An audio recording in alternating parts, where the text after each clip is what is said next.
শোনেন বলি নতুন করে পুরাণ ঘটনা।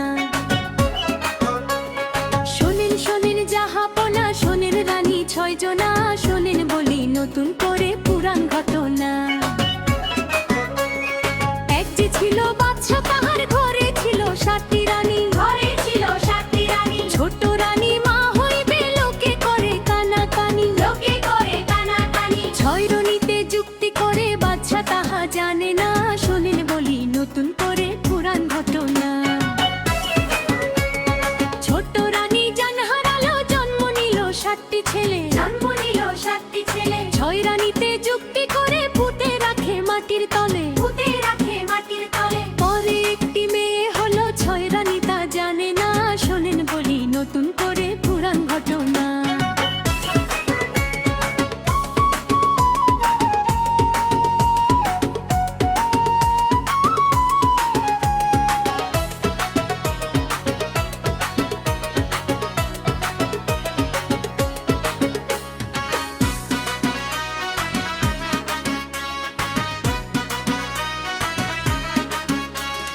ছোট রানী পাগলিনে ঘুরে বেড়ায় বনে বনে। কন্যাটি মালিনীর ঘরে বড় হলো দিনে দিনে।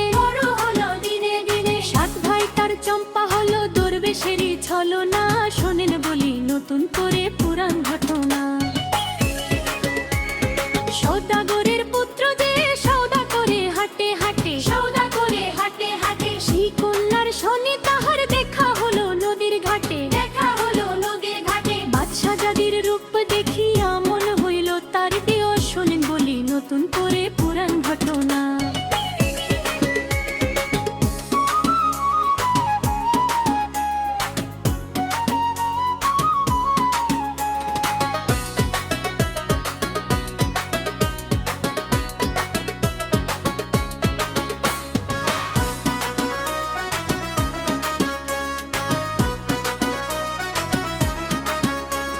সওদাগরের পুত্র বলে পানি যেতে যাবার কালে।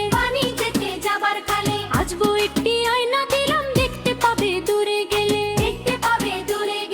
আরো দেখতে পাবে কন্যা আপন তোমার কয়জনা, শুনে বলি নতুন করে পুরাণ ঘটনা। নিরালেলে বসিয়া কন্যা আয়না দেখে আপন মনে। আহারে দুঃখিনী মাতার কেঁদে বেড়ায় বনে বনে। পিতা তাহার সিংহাসনে কেমন আজব ঘটনা, শোনেন বলি নতুন করে পুরাণ ঘটনা।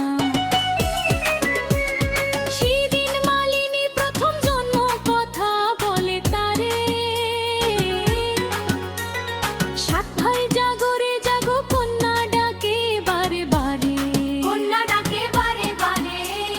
দরবেশ বলিয়া গেল একা ডাকে জাগবে না, শোনেন বলি নতুন করে পুরাণ ঘটনা। 7 পুত্র 1 কন্যা জন্ম নিল যাহার ঘরে। 8 খুয়ে মলিয়া তারে 6 রানীতে নিন্দা করে। হায় বাদশা পিতা হয়ে আপন মেয়ে চিনে না, শোনে বলি নতুন করে পুরাণ ঘটনা।